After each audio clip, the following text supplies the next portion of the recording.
Hey guys, how's it going? Wanted to bring you a walk around video on this 2023 F-150 STX that I have as a loaner vehicle while the 2003 Super Duty is in the shop. And I'm going to go over why the Super Duty was in the shop once I get it back. So keep an eye out for that video. But just going front to back, overall impression, I like the truck. It's a decent truck. It's more of a base model truck, which I kind of like. But that being said, there are some things I don't like about it that aren't necessarily base model specific, but are more Ford specific. So let's get into it. So overall, the truck looks pretty good. You know, I'm more used to my Super Duty, you know, having the bigger, taller stance. So I'm used to like the bigger, taller grill, etc. But being an F-150, this looks pretty sharp. Up front, it has halogen headlights, which I don't think should be being made. Just because, you know, halogens, they are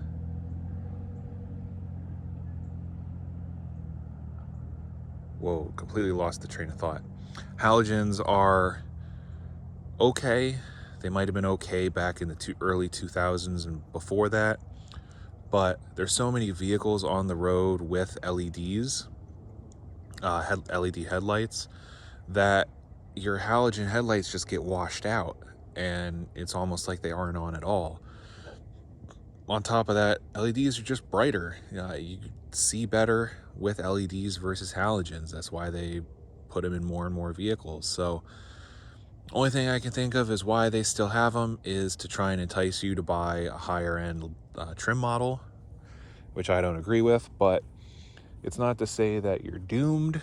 You know, there's plenty of companies that make LED bulb replacements that just plug into your factory headlight bulb plugs. You just got to change the bulbs out. So other than that, coming back around, it is a crew cab shortest bed is what I call them.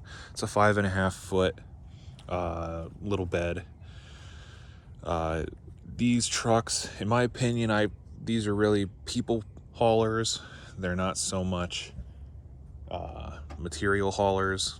You know, good to throw some bags or, you know, some buckets or whatever in the bed, but, you know, you're not going to be able to go to Lowe's and easily fit a 2x7, 2x8, 2x12, whatever in there, plywood, whatever. You can tell by all the black. Again, this is more of a base model. Opening the door, it's got an interesting mismatch, is what I call it, of materials here. So you got your cloth seats, you got your foam steering wheel, but you have a leather armrest and a leather armrest on the center console and leather armrests on the doors, which I find very interesting. Manual seats. The seats are very hard. I'm a bigger guy. I wind up sitting on the bolstering here, and it gets very uncomfortable with how firm these seats are. So keep that in mind. You know, it's got a nice looking steering wheel. I like that it has the column shifter still. Got your normal gauges, decent screen. It could be bigger. You could tell, I'm sure the upgraded trim levels get the bigger screens, but yeah, it gives you what you need to know. You got your 4-wheel drive switch. It does have the normal key ignition. You got your base radio, climate controls. I do like that the climate controls are knobs. They're not just an up and down button that you have to wait for the electronics to change. If I'm on max AC and I want to go to max heat, it's instant. Basic mirror, overhead console with some lights, and a sunglasses holder. You do get a backup camera toggle switch, which is nice. So you don't have to be in reverse to see out the backup camera. The steering wheel controls, cruise, information, radio controls. I don't like them having the buttons here. I feel like they should be buttons behind the steering wheel, or they should be grouped together on the face. You know, I don't like, on the face at least, having your volume here and tuning over there. This thing had automatic headlights, or automatic high beams. That was really dumb. They would be I'd be driving down a dark road and they'd be turning themselves on and off. I think whenever I would hit a reflector, it was too sensitive and it would shut the high beams off, thinking it was another car. So I turned the automatic high beams off just to stop the self-induced rave party. Cup holder wise, you know, you got your front cup holders, your back cup holders for the back seat on the center console, as well as you got a couple on the door. Looks like one here, probably one there. Back seat has a lot of room. You can see I got my work stuff in here, but got a lot of room in the back. You got your power port in the back with your vents for the back seat peeps. Heated rear window. Again, short bed. This one does not have the bed liner in it. You know, you got your normal tailgate, normal manual up and down, which I actually like. I'm not a fan of the power tailgate stuff. You know, you got your trailer plug-in. I believe that's for your spare tire. It's got backup sensors. I don't think it has forward sensors.